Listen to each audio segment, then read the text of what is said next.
this was actually a pretty compelling hook. If we saw them on another podcast, odds are it was a good experience. They had a great time. And so we would just email them saying, hey, we saw that you're on this podcast. Do you have any interest in getting booked on other podcasts? And that response rate was surprisingly high. It was just literally two sentence email, and people ate that up. For us, when we bring our guests, like it's us. Like we don't have a EA or a VA that does it. That's our decision, because we love to connect on a one-on-one with our guests before they come in and build that relationship. It's a big part of what we do and how we do it. So I think also an important point is like you made the process like your own, and you were so proactive. I mean, these are all things that you've probably read in a million blog posts, but like it's really important to like think of this when you're about to hit someone up. It's like, what's in it for them? How can I articulate this in the simplest and clearest way possible, and sort of just like make it a no-brainer? Nope, we don't go. All right, here we go. Hey, I'm Luis. And I'm Luis. And you're listening to the Content is Profit podcast, where we talk about entrepreneurship, mindset, and of course, how to turn your content into profit. But most importantly, where we come here and have a really, really, really, really good time, baby. So go to contentsprofit.com and join the community. You like that spin? I saved it. I know, you saved it. Take a deep breath before we continue.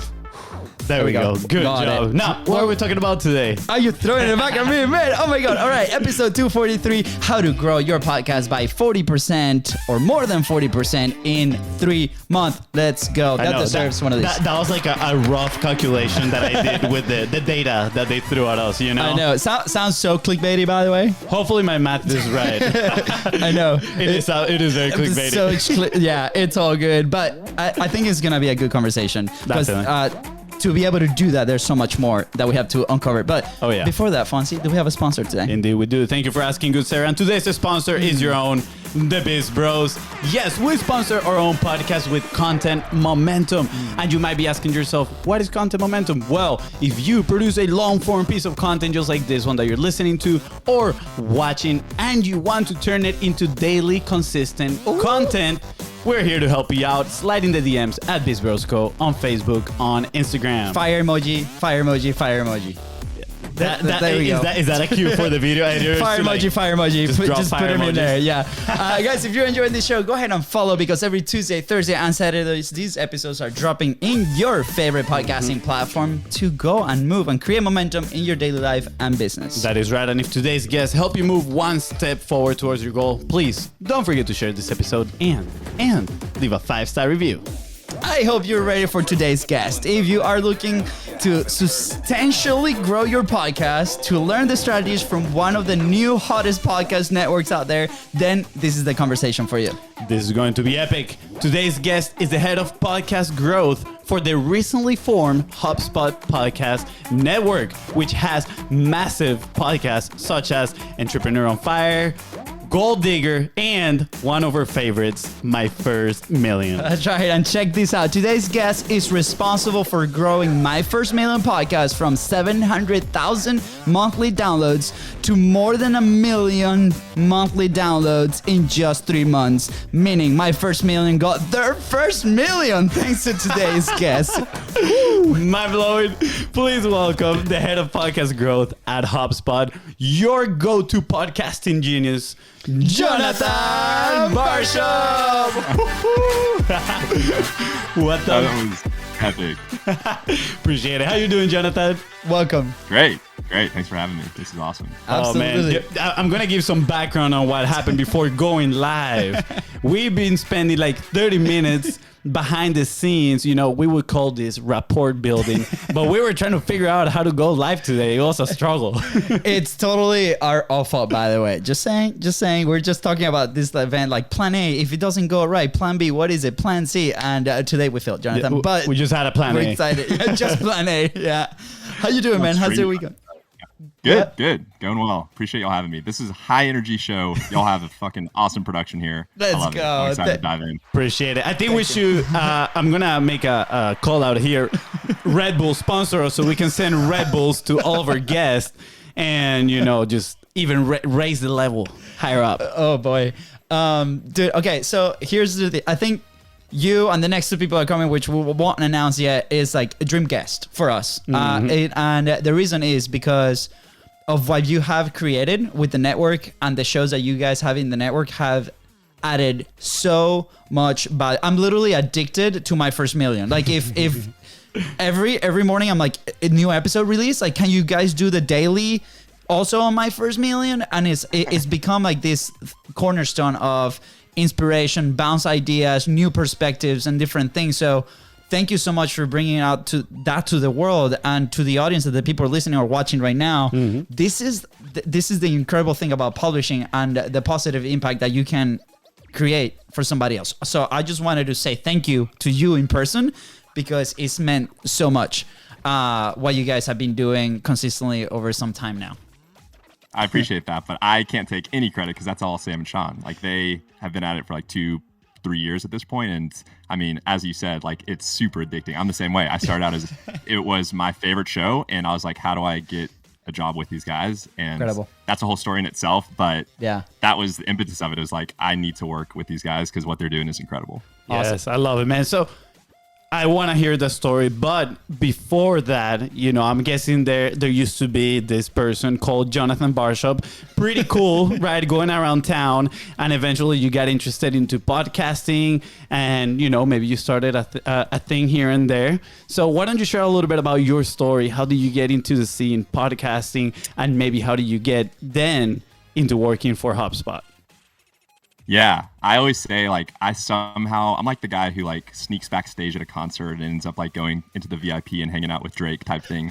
Like, I started out just basically like graduated in 2014, was in a desk job in a cubicle, like hating life. Like I think most people kind of are right out of college. And during that time, I just filled a lot of it with podcasts. So I was listening to Tim Ferriss Show, How I Built This, that kind of stuff. And I was taking a lot of notes on them just for like my own personal sort of journal. And I was like, at a certain point, I had this huge directory of notes. And I'm like, what do I do with this? Like, I maybe turn it into a newsletter, a website. So I started Googling around, and I found this website called the Podcast Wire. And Eric Jacobson, who ended up being my co-founder in our podcast agency, he was running it, where basically he was doing what I was doing. He's taking these like incredible podcasts, whether it's Tim Ferriss or, you know, whatever, summarizing it down in 250 words and making it a weekly newsletter. And I was like, oh, perfect. I'm already doing this, and he's got some traction already. So he cold emailed him, and he's like, I'm looking for someone to help me with this. So while I was working the desk job, I was like, it was one of those jobs where you can really get away with whatever, like as long as you just get the deliverables out the door when they need to be. And so I feel like I was spending like, honestly, like 75% of my time just doing stuff not work related, all sort of like podcast focused. And so for basically a year, we rebranded the Podcast Wire into a thing called startupmixtape.fm, which is a big directory of some of the best podcasts out there. We haven't updated it since like 2018, but there's some incredible shows on there if anyone wants to check that out. We'd also like do podcaster/creator like profiles. Yeah. So we interviewed like Alex Bloomberg founder of Gimlet, Jordan Harbinger, and just kind of asked them like, what are some of your favorite podcasts? So we kind of tried to make this sort of content newsletter website thing out of it. Eventually, Eric was building out Lemon Pie, our agency, in the background, and he was like, oh, we work really well together on this thing. Why don't we team up on that thing? Yeah. So that's where the podcast agency came about. And the podcast agency started as basically a guest booking agency and evolved into a full sort of, we did production, we sort of did a little bit of everything. Yeah. And I'll stop there. Awesome. By the way, I relate so much to the part of like you have this job and then you working on your thing on the side, right? That's such a cool time and experience and growth, you know, primer, I guess, on the personal growth, because you're chasing, you know, what you want to do. I'm curious, do you ever see yourself as building something, or was it something out of frustration from that day job or something that were happening at the time? Yeah, I think I was just really hungry to not even necessarily like do my own thing, but I was just like, I see what all my friends are doing and they seem to be happy, but I'm not. And, you know, there's like a whole conversation in that itself. But I was like, I can't do this. I need to find a better solution. I love podcasting. And so when Eric offered me the job, basically taking like a severe cut, but, you know, to sort of build my own thing, I was like, no brainer. So I moved back with my mom for a year to make it happen. And then, you know, shortly after moved to Austin. But I was like, I would rather live at home with my mom and figure this thing out because it's way more fun versus being, you know, on the hamster wheel, kind of doing the whole, you know, 9 to 5 thing. Yeah, absolutely. I mean, let's be clear, it's not for everybody. Not everybody's willing to take those risks, right? To move back with your mom or take a big pay cut. But at the end of the day, if you are happy, and I know it sounds so cliche, but if you're happy doing, right, chasing what you want to build, at the end of the day, it's probably going to be worth it. And don't get me wrong, there's going to be challenges, up and downs, probably a lot of downs, and you're going to go to some dark places and you're going to you reconsider everything. But then when you see the results, it feels so good, right? Yeah. And then Totally. life unexpectedly throws you opportunities, right? Like, for example, the one that you're having right now. I mean, I remember when HubSpot released their network, and I was like, dude, this is amazing. And I think it was when they acquired The Hustle and they grabbed my first million and they started the whole network thing. And I was like, I'm going to apply. Let's apply. And I just been like pretty much like closely following what podcasts they're putting in, and they're doing such a smart thing. And you're like in the middle of all that, right? So you went from pretty much being a podcast fanatic, if you want to put it that way, right? Like you really enjoy podcasts and you decided to build something around what you enjoy, to now being probably in one of the most exciting networks out there. There's other networks that have a whole lot of other podcasts, and I don't know if it's because we're in the entrepreneurial world, but we love the whole idea that what you guys are putting together. Yeah. But before we go there, I'm pretty curious of We're your... just launching hooks today. Like hook and open loops right here. Before we go there, I'm curious of exploring your experience in Lemon Pie, right? And I'm curious because we have an agency of our own. We don't do the podcast production side of things, right? We work with the content that comes out of that, but it is hard work. And, managing clients, finding the clients, it takes a lot of work. So based on your experience, what does it take to grow an agency, right? And what, maybe if you want to share, what was it that led you to moving on to the next thing? Yeah, definitely. So me and my co-founder had a really good sort of like relationship. He was sort of like the CEO, sales. So he was great on, as far as like, if he got someone on a call, he was an assassin and could pretty much close anyone. Game over. We also had a really unique hook where we weren't like every other agency out there, PR agency out there. We just focused on podcast PR, essentially like podcast booking. So people would come to us and maybe they're a CEO of company or an author. We didn't work with a ton of authors. We kind of tried to position ourselves in the B2B space because that's just where more money is. Yep. But we positioned ourselves as like the podcast booking agency. And so CEOs and founders would come to us and we'd get them booked on, 10, 20, 30, 50, 100 plus shows. Wow. For as long as they worked with us. And so the way we would get those leads is we basically just had an EA kind of scrape lists of founders and CEOs and C-suite execs at different companies that either just got funding or were well-funded. We worked with HubSpot. We worked with FreshBooks. We worked with, D2C brands like Four Sigmatic, the coffee company, kind of all over the place. And a lot of that was just based off literally cold outreach saying, hey, we saw you. This was actually a pretty compelling hook. If we saw them on another podcast, odds are it was a good experience. They had a great time. And so we would just email them saying, hey, we saw that you're on this podcast. Do you have any interest in getting booked on other podcasts? And that response rate was surprisingly high. It was just literally two sentence email, and people ate that up. So, when we delivered for them, like we didn't just like, talk shop. We actually like did good work. And so, a lot of it was just based on cold outreach, and that's how we would book people on shows. That's how, that's like the sort of my core skill set is like cold outreach and getting people's attention, and that's how we built the company pretty much. That's awesome. So I'll share a little bit. I don't know what you have in mind, Fonzie, but I'll share a little bit of how we got to where we are now to relate a little bit. But we started in a community, right? Like in our business, we started Biz Bros 7 years ago. It's vinyl stickers, screen printing t-shirts, online brand, selling social media to restaurants. Like we pivoted probably like 15 different times, and with every pivot it was a new lesson, right? And we stood together, and it was freelancing mode at the time, right? Finally we invest in this in one of our coaches, and we dial it into just one thing, one process, and that's what allowed us to grow a lot compared to where we were before. Now the community that we were in, like we're trying to communicate with the same community, and we quickly found that maybe the money was not there, right? And maybe it took us a good amount of time to learn that lesson, and a lot of pain. I'm like, man, like, is our product not the right product? Like, is the audience not the right audience? And for us, maybe when we started the show in 2019, right? No, 2020, well, March 2020. The outreach to get people inside of the show was not a hard thing, right? Because we're passionate about this. Like, I think just the energy like attracts a lot of it. I do think that we provide a ton of value here, but also we started connecting that to the business side, and allowed us to create that market research as we were publishing as well, and elevating that side. But it's been hard because of the world that we started on, the bootstrap world, right?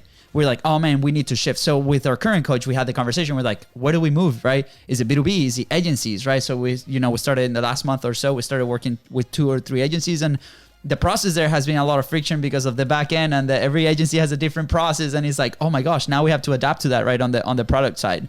Now, so my reflection here is like, okay, where you start on your background will dictate a lot, maybe the speed, right? Maybe how you operate, right? You mentioned EA, like an executive assistant, that you have SOPs, you have processes, right? So how much of that, of your past, maybe of the things and the experiences and the things that you did before that, how much did that affect? Or was there a learning process as you guys were doing this? Because a lot of people that tune into us, they're probably developing a product. They're probably developing a business on the side, and they might be learning on the go, or they're bringing skills with them. So how was that experience for you? Yeah, I mean, so spot on. It's like you're running an agency, and then one client asks like, hey, can you do this? Like, can you, y'all already doing content for us. Why don't y'all just like produce the podcast? And you're like, yeah, we can do that. And then you start like kind of taking on this like octopus of like different responsibilities and stuff that you never like really anticipated, just because like A, the money's there, and you're like, B, like, yeah, I think I could do this. And what you quickly realize is like you're kind of trying to juggle too much, and it just kind of becomes a lot. And so I think what I would recommend is like just specialize in one thing. Like y'all specialize in content, and that's really smart because everyone needs content. I think, like we specialize in booking, and kind of, like I said, we sort of did production and we did like a few other things, but then we just eventually always came back to PR, podcast booking. Like, full disclosure, we had a production arm in the company and we completely shut it down. This was actually after I left, but shut it down because it was just kind of a nightmare to manage all that. Yeah. So like, I think that's just very natural to have sort of that shiny object syndrome, and sort of like you sort of have to chase the cat's tail a few times to realize like that it's not, all it's cracked up to be, and there's a lot of downsides with it, but you can only learn that through experience. And who knows, like maybe you build this agency that kind of is like a one-stop shop and it's incredible. But I think it's in people's best interest to kind of figure out like what their special sauce is and just double down on that. Yeah, absolutely. I think there's also 2 other lessons on what you shared before, right? On how you guys were getting your clients. First, you guys were clear on who you were targeting. And a lot of people, right? And we've been through this journey where we thought we were clear on who we were targeting, and we had the totally wrong customer avatar, if you want to call it that way, right?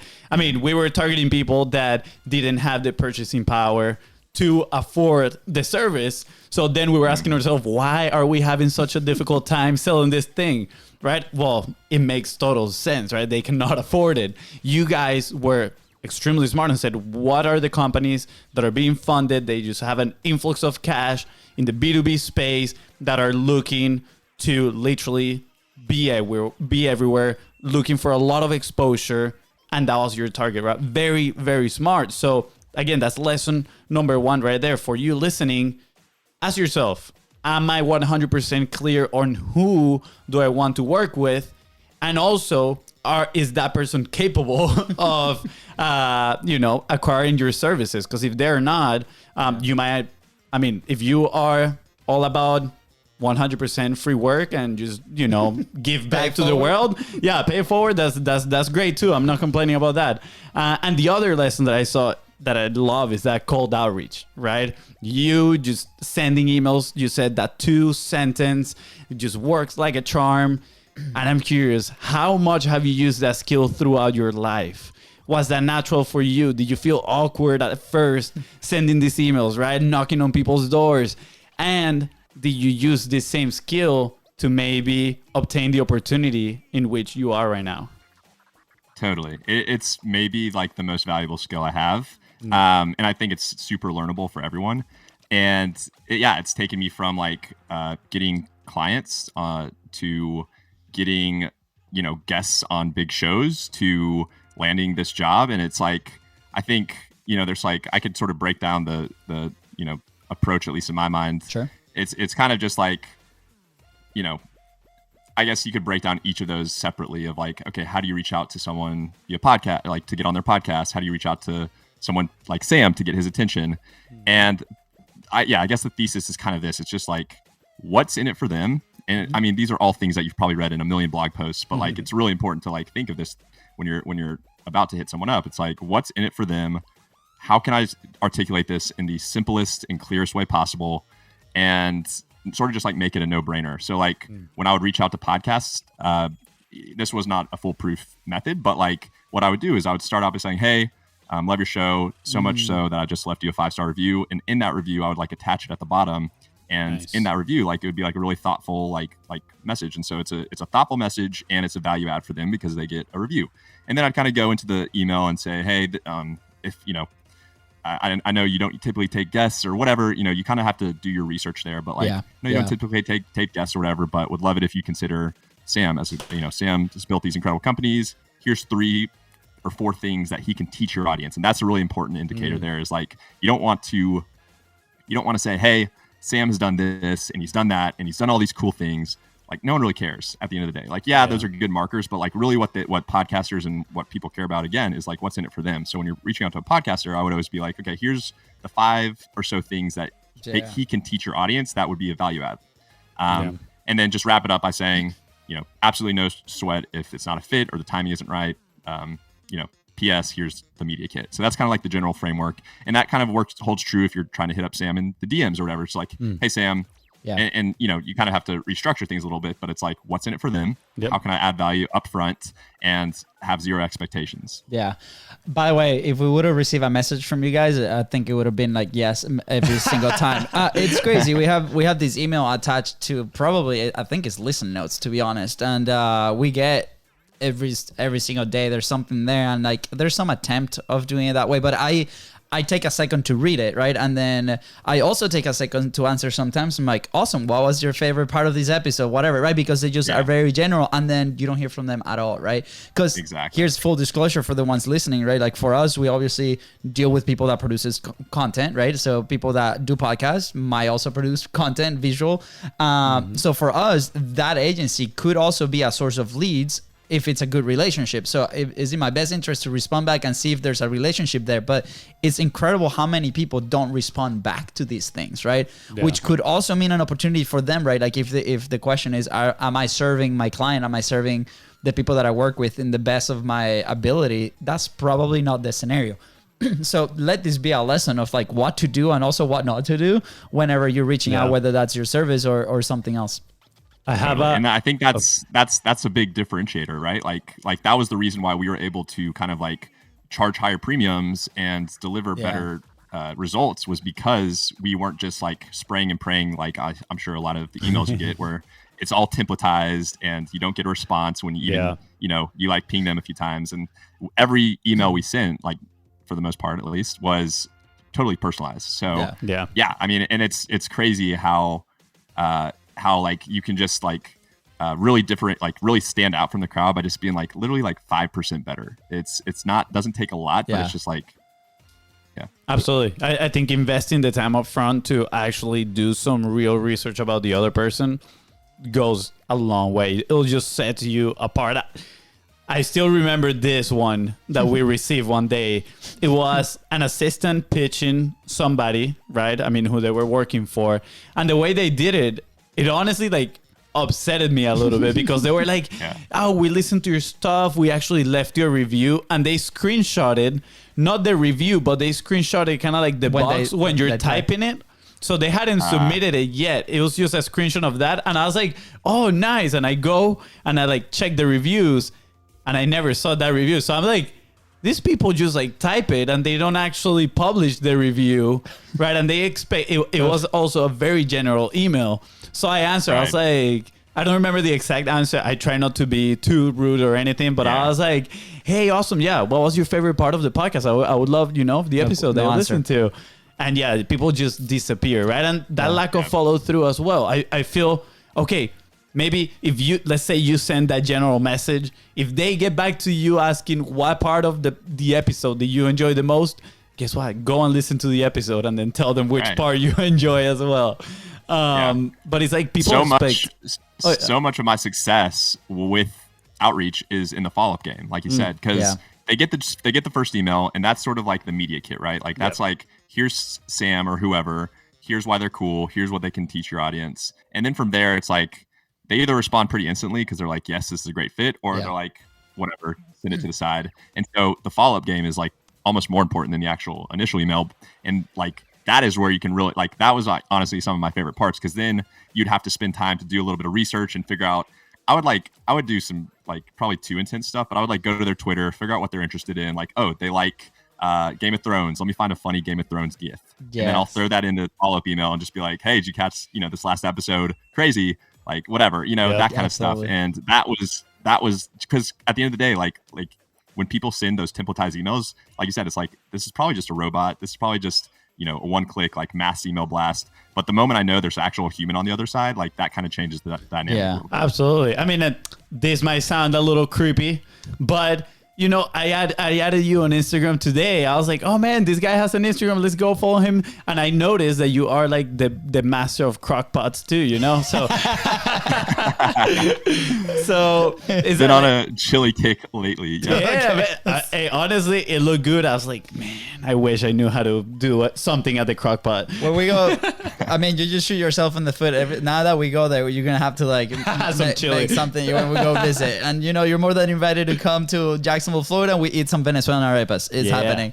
I love it. And this is the best part of this, right? Like the conversation that we had over the last few weeks has been all about the relationships that we build over content, right? And it's like, okay, what's just now the event that we were at, Dave, which you guys work with, like Dave Gerhardt, like was saying, like was asking to the group, like, what do you feel when you publish? Like, what are the things that you've noticed, like about these things when you are consistent and building the relationships? And it's about that because opportunities will follow, right? Like you connect, you talk, you have things in common, like Game of Thrones or crockpots or arepas or whatever that is, right? For example, we have a crazy story with Monica, like this guest that came in. This was when Clubhouse was a really big thing before Sean, tweeted that it was gonna fail, and it was true. And we jump on this room and it's just her, and she starts talking to me, and this was a person that came to the show, and we're like, sweet, she lives in Boise, Idaho, at the other side of the country where we're at. And we start having conversations like, where are you cooking? And I'm like, cooking at night. I'm like, I'm making this thing called an arepa. She's like, oh my gosh, what's an arepa? And I'm like, well, I explained what it is. 2 weeks later, we're in Boise, Idaho for an event. And she texts like, you guys are here. You have to come to my house and make the arepa, right? So we ended up meeting with her at her house, cooking this massive batch of arepas for her family. We ended up staying with them for like 4 days. Yeah. Well, she is very in the community that we're in, and was able to introduce us to incredible people that have meant the world to us and our business, not just like client wise, but like mentors and people that helped us in moments of need. So invest in that relationship from the get-go is incredible. So thank you for sharing like how you do it, because I think a lot of people are missing the mark big time, and these are actionable steps that they can implement today to actually make that happen and move that forward. So thank you. Totally.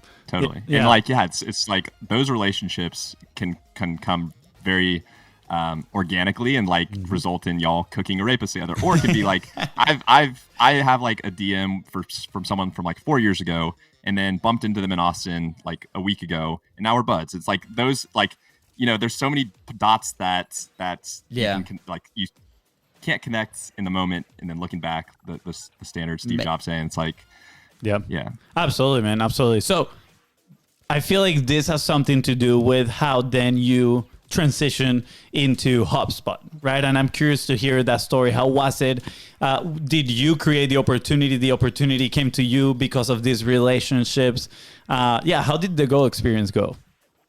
Yeah, so after I exited the agency in early 2021, I kind of just spent a few months to kind of like try my hand at like my own podcast, which didn't last long. I still have dreams of bringing it back, but did that for a little bit and did some work with Noah Kagan, who's nice. Big marketer. He's been growing his YouTube channel really his heavily over the YouTube last game 2 years. is on point. Like I've been loving his videos when he goes to houses and like cold outreach. It's awesome. Yeah. So his producer is one of my best friends, Jeremy. Shout out to Jeremy Mary. Let's go. But I started writing YouTube scripts for him and doing podcast stuff for him, just kind of like part-time basically, while I was like kind of figuring my own stuff out. And all in the background, sort of just like waiting for an opportunity. I knew, I'd been in podcasting for like 4 years, and I just sort of looked around and I was like, okay, if I did work with a company, there's like a short list of who I'd want to work for. And HubSpot like was just clearly at the top. Like they're just doing the coolest shit. They acquired The Hustle. My First Million's my favorite podcast. It just checked all the boxes. And so I was like, how do I just beeline into getting myself into that organization? And so like Sam, over the course of like those 8 months that I was working for Noah, he would post like, hey, looking for a producer or looking for a guest booker or whatever.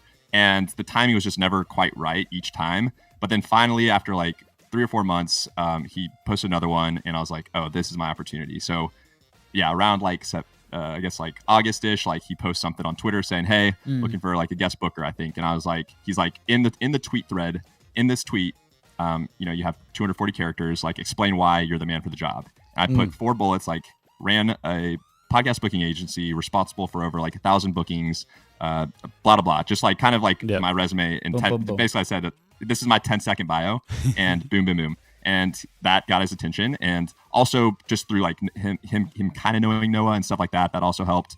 But anyways, that was like what kind of got his attention. And then job posting comes up.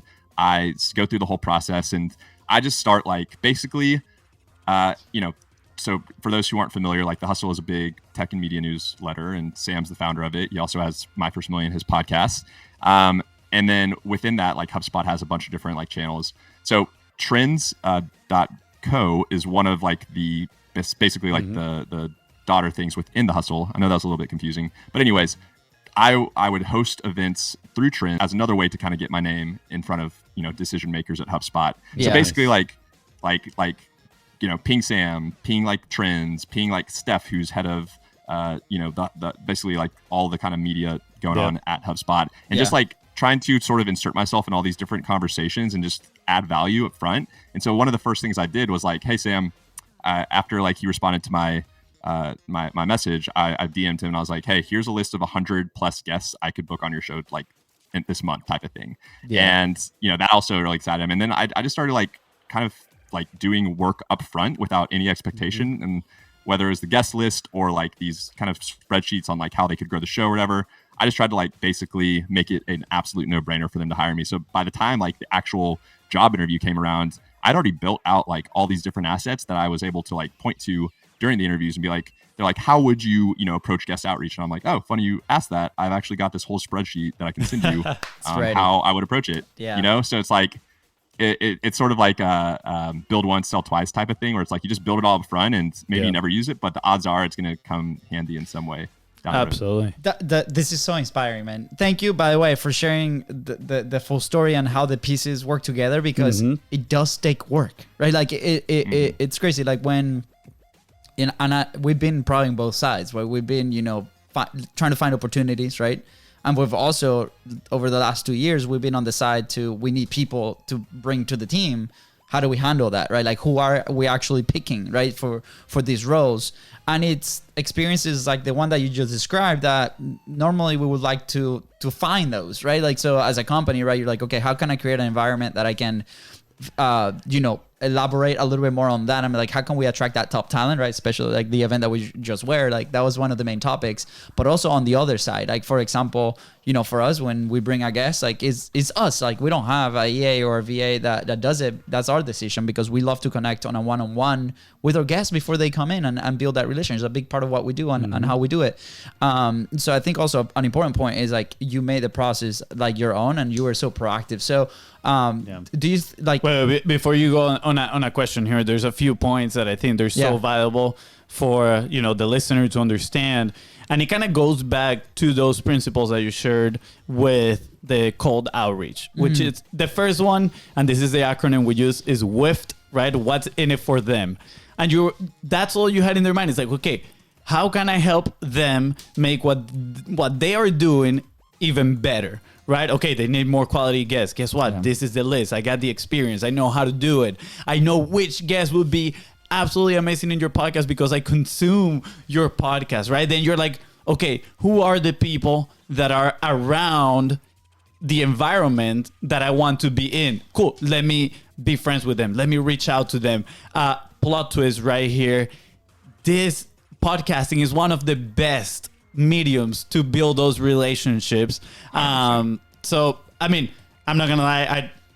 Jonathan, obviously, I was like, this guy on LinkedIn is super cool. But at the same time, I was like, damn, this guy is the head of growth at HubSpot. Let me see if I can, try to bring it and have a conversation with him. And now, turns out we're like crockpot chili brothers over here. So, I've been thinking about the marriage between crockpot chili and an arepa, and I'm like, I can't focus on the interview anymore.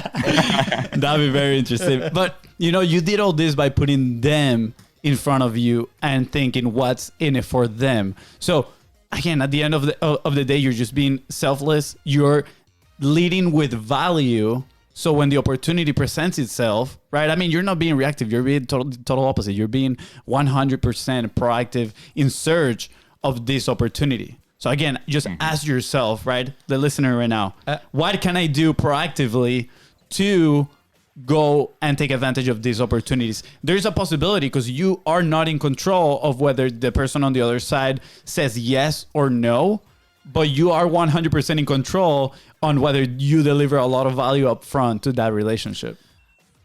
100%. Totally. How can people use this? I'll call it at scale, right? Like, let's say you are using a strategy like this for whatever, getting clients, right? Like, it's just you. Maybe there's one VA, maybe, right? Like, what's it like? Can it be scalable, right? Like how we produce our show, and there is the vehicle of our show, it's a step in our process. But we found that a lot of people starting up, they might be very confused or intimidated, right? They're like, oh man, like that sounds incredible, but it's like just the thought of like building all that out can cause a lot of friction to actually go ahead and execute it, right? So is there a way to scale it? Like where were some tools, automation? Was it a VA? Like, was it just you, right? And just consistency? What are some things and lessons that maybe you can bring to us? Yeah, as far as lead gen for the agency, it was a lot of hiring EAs to pull the lists, and then they were honestly the ones kind of sending emails, those two sentence emails, and then we would be the ones who responded to them. But a lot of that can be outsourced as far as finding the names and then clicking send on that email. Yeah. Then on the guest booking side, so the tools I loved and used at our agency. So on the kind of research side, if you're trying to find podcasts to go pitch, you can use a tool like Rephonic, REPHONIC. And basically it's just a big database that lets you search by keyword and find podcasts in your niche. I always recommend, if you're using a tool like that, like probably sort by listenership based on like, you're going to get fed like the top shows out there. So if you type in like entrepreneurship or whatever, you'll see Joe Rogan at the top, and people get bright eyes and they're like, oh, I can find Joe Rogan's producer's email. Like, I actually recommend you start at the bottom of the list, start small and work your way up, because by doing that, you're going to get better at interviewing or becoming a better interviewer. And two, like, you're just going to be more likely to get a few wins under your belt. And then you can point to those wins and say, hey, I was on this podcast. We talked about X, Y, and Z. Would you be interested in having me on yours? So that's a great tool to find shows. And then as far as like managing your outreach, I used HubSpot. That was another reason why I was super, gung ho on like working at HubSpot, because their tools are amazing. So for all of the outreach, like I manage it all in like their CRM and leverage like their sales tool for different pipelines. I have a thread on Twitter if anyone wants to check it out. It's pinned to the very top of my tweets, and it kind of details all the different tools and like how I used HubSpot a little bit. So if you want to search at BAR, the number 5 HOP, it's my last name, with the number 5 instead of AS. That thread will kind of at least point you in the right direction. But yeah, the main tools are Raphonic for research, HubSpot, kind of like, backend CRM, like templates, email templates, all that stuff.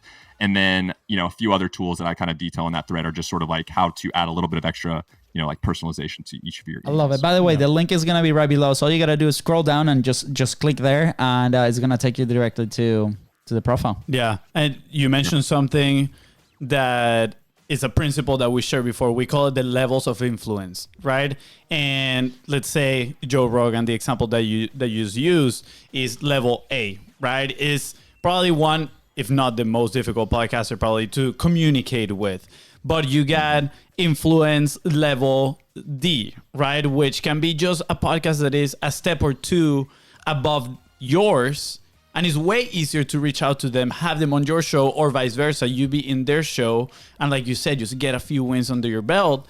And by doing that, you can kind of like go up that influence ladder step by step until eventually get into your goal, right? Yeah. Again, it's not going to be overnight. It takes work, a lot of time, and a lot of consistency. So you better understand that, right? Yeah. But it's a great concept because a lot of people just try to aim so high at first, and then they just get a bunch of losses and they get discouraged and they stop doing it. When instead it's like, hey, there are so many options at just one level above you that you can leverage, right? Build those relationships, focus on value. We go back to the same principles that we've talked about all the episode today, and then you can move on to the next one. So thank you for sharing that. I think that's extremely important.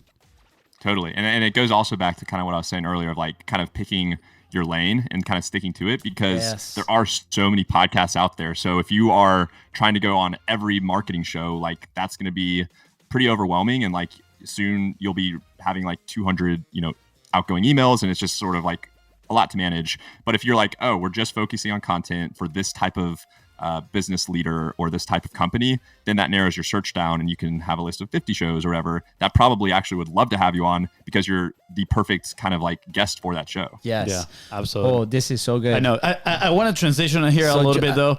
This is great. I want to know the secret of like how we grew 40% in 3 months. That's where we're going, right? Tell me. We had a super clickbaity headline. We need to deliver on that promise, right? So tell us a little bit about that. I mean, crazy growth.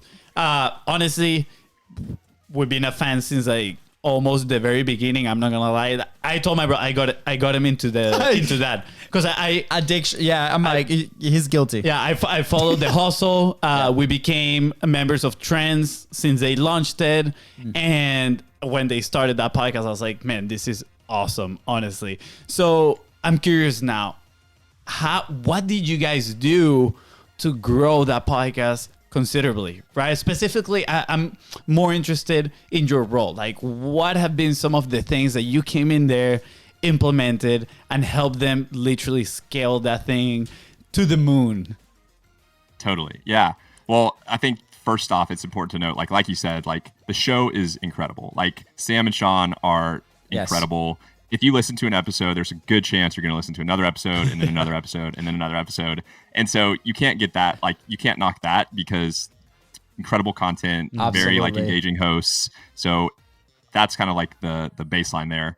So, and then in terms of actually like getting audience. So my background is entirely in earned media, meaning I was doing podcasts, getting people booked as guests on podcasts, no experience at all in paid. And so this last 4 months that I've been at the company has been like a literal MBA in like paid advertising and podcasting. And I've learned so much. So I can kind of talk through some of the stuff we've done.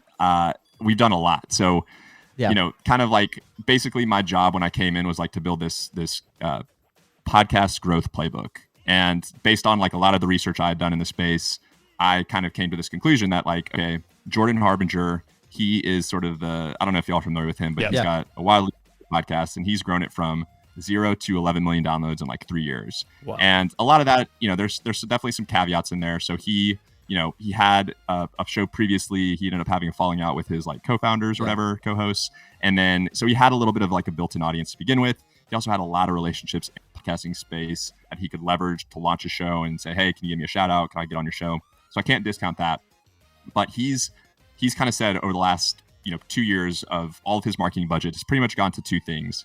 It's gone to host read ads, which is like y'all reading an ad for Jordan Harbinger's show, and buying ads on podcast players. And this is a playbook for someone who has substantial funds to grow a show. So I'm gonna give you the background on this, but I can also give you the bootstrap version of it and how to approach with like $0 basically. But yeah, for my first million, we had some substantial budget, so we invested in all the things I just said, like host read ads, podcast players. We did a lot of stuff. We did a lot of YouTube ads, which I don't think is like the smartest way to grow a podcast, but hey, if you have extra budget, you got to put it somewhere. Yeah. And there's a lot of other like channels that we leveraged. But at the end of like testing all this stuff from basically October to December, what we came back to is, okay, the most effective things over that time period were one, host read ads. At least for us, like, because we had the budget we could spend, and we saw, okay, if we spend this amount of money, we can get these many subscribers. Yeah. So that was one piece of it. The podcast players, to varying degrees, you'll get success. One of the most successful ones we ran was on Castbox, but that's like a $10,000 buy. So again, it's not cheap. Yeah. And then the third component was these kind of like viral giveaways that we did. So we did one thing where we did like a clips contest where we basically crowdsourced from our audience to create amazing clips. I think y'all actually did some of them as well. Yeah, we did. We're still waiting for the 5K. No, I'm kidding. Well, we're going to be doing another contest. So I know. Y'all's. I'm just going to say that we got to step up our game 100%. Our team, they were on it, and they're not happy, and they were like, when is the next one? So they're ready. Yeah. They're ready. I love that strategy. That was genius from you guys. Yes. So yeah, that was a big one. We also did we did a giveaway where we said, because not everyone can afford to, get like different prizes to give away and stuff like that. So we did another giveaway where basically you could win 60 minutes of time with Sam and Sean, which, is super valuable. Yeah. So that was another really successful one. And basically we just figured out that we have this like very diehard audience of fans, kind of like an army of people that are ready to take action, sort of at a moment's call. And so that's sort of like one of the biggest levers that we're using to grow the pod now is like crowdsourcing content, finding people who are genuine fans of the show and maybe like buying ads on their show, that kind of thing. And then, just like the podcast players, like those are kind of all the low hanging fruits. Yeah.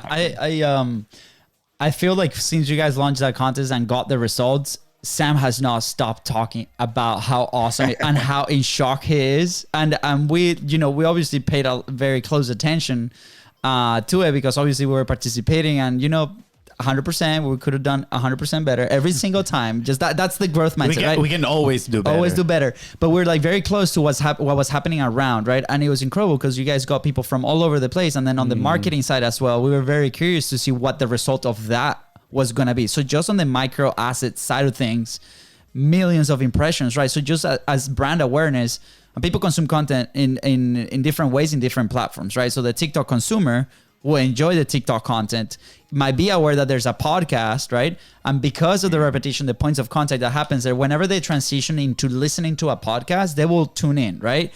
Same thing happens with YouTube. Same things happen with other platforms. So I think that's super valuable. We obviously, that's part of our product and how we help people, right? So we're going to obviously advocate for this, but we call it a safety net effect, right? Yeah. So you're developing this audience and the way that you guys executed it, right? Like you guys had a budget, right? Like it was out there, but for some people that, or the nationalities where they are, those $5,000 is life-changing, right? It could be like a full year worth of living expenses for some, right?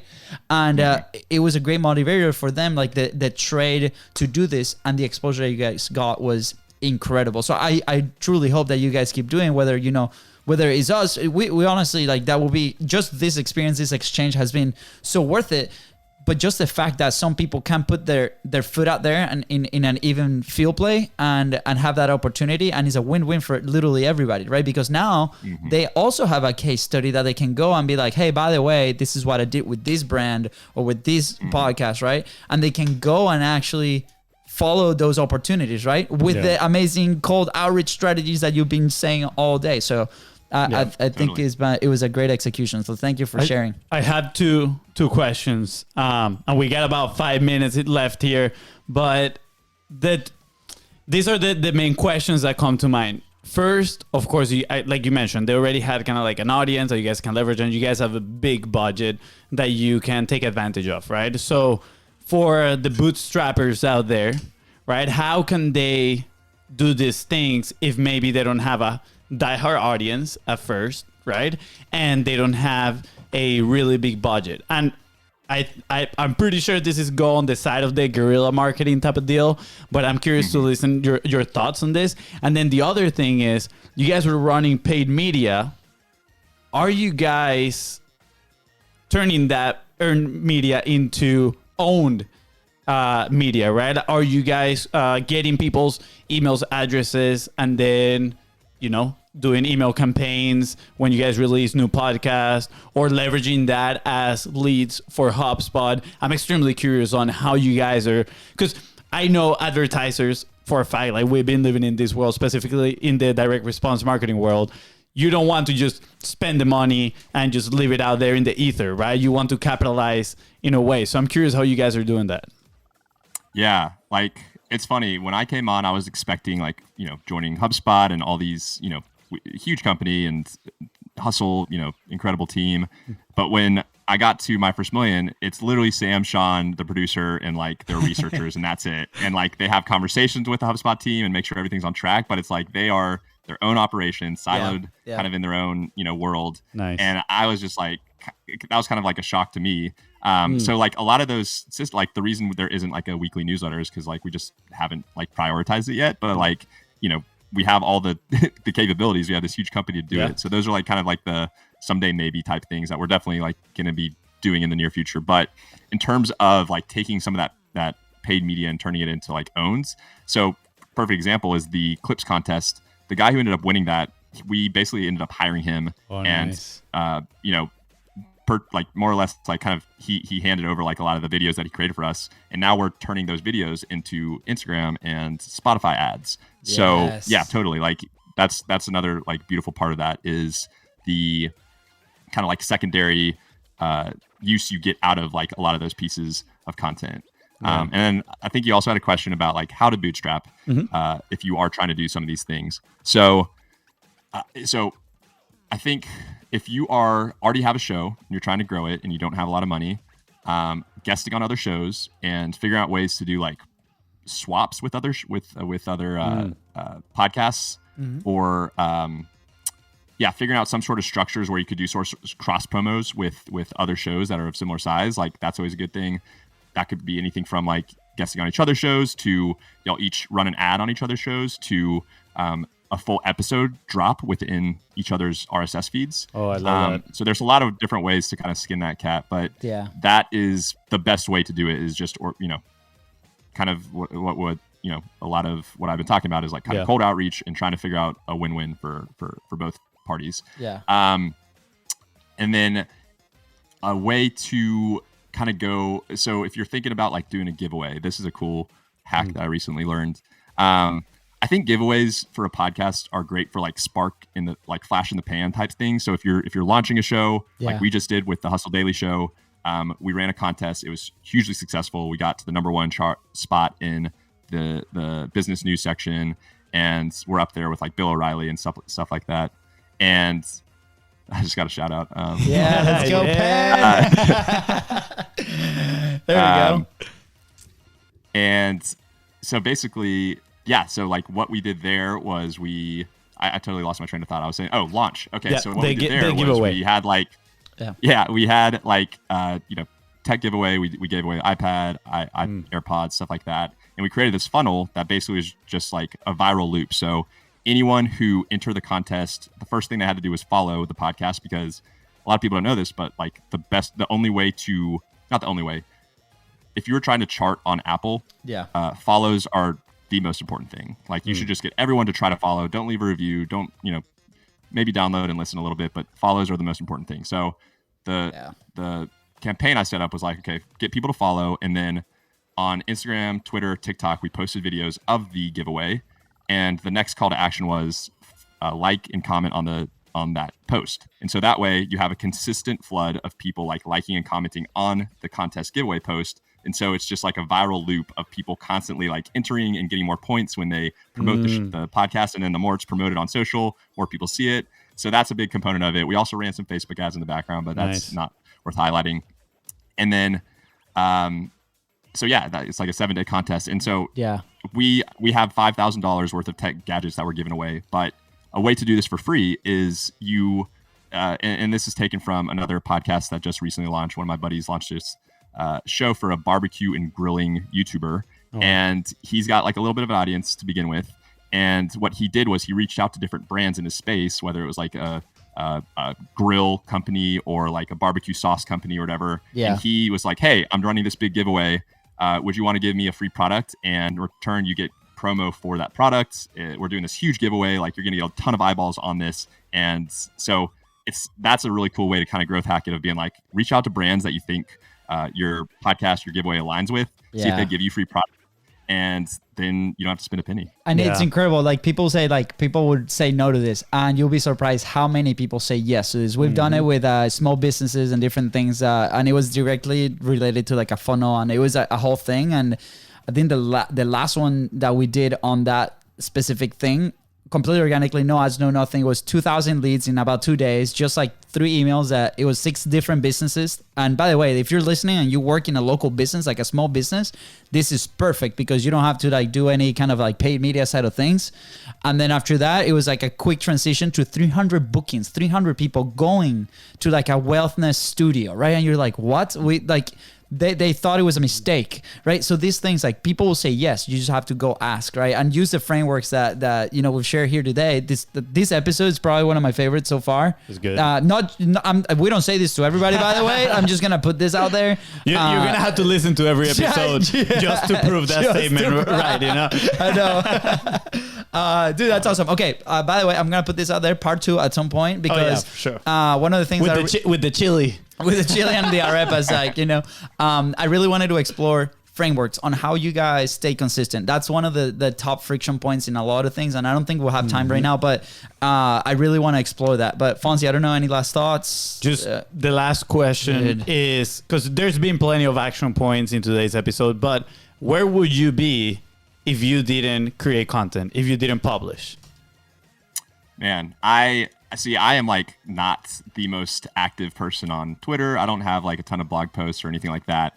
But the act of going through that, and like, I think this is kind of like a something that doesn't get written about or talked about enough. But it's like, if you are doing like the reps sort of behind the scenes, and even if you don't press publish, I think there's still a lot of value there. For example, I was saying that when I left the agency in like February, I started my own podcast. I never like really released it. But I learned so much through the process of like, I did all the things. I interviewed guests and I tried to figure out the formatting, and nothing just like really stuck with me and like called me.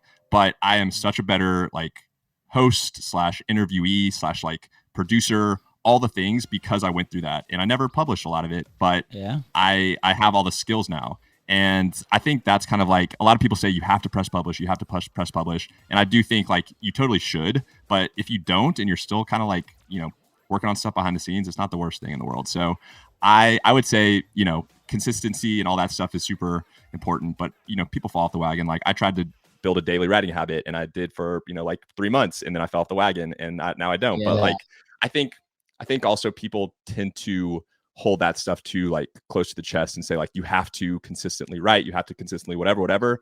But like, so much of the writing I do like is just like through work emails, and that is like a short, effective like writing. It's like when I'm crafting an email to get someone booked, like that might as well be a blog post, because it's like it's so you're being so nitpicky with every word you choose. Same is true of like a report that I'm sending like my higher ups. I need every word to be like crystal clear and like super detailed. And so like, even if I'm not pressing publish on a lot of these things like publicly, anytime I click send on one of those emails or whatever, I sort of treat that as like my own pressing publish, if that makes sense. That's such a cool answer, and very different to what we've seen in the past episodes too, because it's doing the reps, right? Like, it's like, what is it? Is that every single message? I mean, at the end of the day, that's still publishing, right? It's just publishing to one person. When we first started publishing, it was a Facebook Live, and we had one person, right? It was Fonzie listening to mine, and I was listening to his. Right? Roasting each other in there. But it was like that was the thing that started to create momentum, right? And eventually, right, if we're very big fans of creating your own framework, your own systems, like your own team, right? That's how really you can adapt and move very quickly, right? And a lot of people still, I feel like needs to be understood, right? It's like, no, well, the production of this, I can give it to an intern, or I can give it to like this person that doesn't know me, doesn't know the stories, doesn't know, like, hasn't published ever. So the fact that you went through the reps and share this openly to where, like, the reps doesn't mean that it has to be public. The reps can be every single email, every single DM, every single Slack message that we put out there. That's still so valuable because it's gonna help you take it to the next level. So thank you for sharing that. Yeah, totally. Jonathan, where can people find you? Where can people connect with you? Maybe if they want to read these tweets, get cold email. yeah. On Twitter, on Instagram, it's my last name, Barshop, number 5 instead of the letter S, so BAR5HOP. If you Google my name, I'm sure you'll find all the different socials and all that stuff. And my DMs are pretty much wide open, so hit me up. Awesome. Yeah. I just hit him up when I saw the chili thing. I was like, yo, what's up? Jonathan, I'm curious. Can I get some chili? I'm curious, why the 5 instead of the S? Because Barshop's taken, unfortunately. It's one of those like dead accounts with like one person who's following it. And I wanted to have like a universal Instagram, but it is on podcasts. It's tough to say. So I think I need to rethink that a little bit, but it also just kind of looks badass. So that's another reason. It does look, it can also be, if you ended up doing like some merch or stuff, like totally your hat with a logo, that could be Gary like V has his like 5, like Gary V always throws with the number 5. So I could steal that from him or something. There we go. Absolutely. No, I think it's pretty cool. So, I was curious if there was like an epic story behind it. Not so epic, but it's still a pretty cool story. It just threw you on the bus big time. I mean, all the rapport that we were able to build for an hour out the window is gone. So, by the way, pick up, bro. Fonzie is out of the question. You good? Part two, not happening. Not happening. Yeah. By the way, we got live feedback over here. The 5 looks great. Let's go. Thanks, Pen.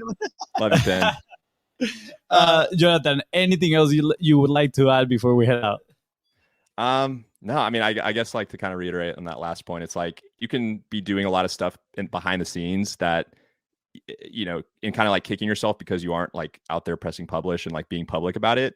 Mm-hmm. But I think with everything, it's like there's seasons of life. And so like right now, I just don't have the time and energy to like publicly press publish, but I'm still building like all the, tools and like systems and like crafting my own sort of like voice behind the scenes to where when it is the season to like be in promo mode and do more of this kind of stuff, like it's going to be super dialed in and like I'm going to be kind of ready and prepared. So I think that's something I'll just leave people with is like, even if you don't feel like you're making progress and you see a lot of other people like pressing publish and doing all this cool stuff on social, it doesn't feel like you're making progress, but you actually are. So that's so important to understand. Thank you for sharing that. And by the way, as soon as you do that, we're going to be like, keeping an eye very closely because the thing that you do is like literally the secret sauce to all of this. Because you're like in the mix. He's the genius behind the madness. Dude, it's been it was a pleasure, man. Thank you so much again for coming up today. Fonzie, anything else you want to add before we head out? No, man. Thank you so much. It was an absolute honor having you here. Yeah, likewise. Come visit in Jacksonville. Totally. Yeah. Let me know when y'all come to Austin. We'll get some chill. Absolutely. Yes. For F1 next year has to happen. We're big fans, so we'll hang out. All right. With that said, thank you so much for tuning into the Content Profit Podcast. Go ahead and follow the show in your favorite podcasting platform and on social media at BizBrosGo. That is right. And if Jonathan here helped you move one step closer towards your goal, please don't forget to share this episode. And I'm not gonna ask you for a review, but a follow. So see ya. Bye, guys.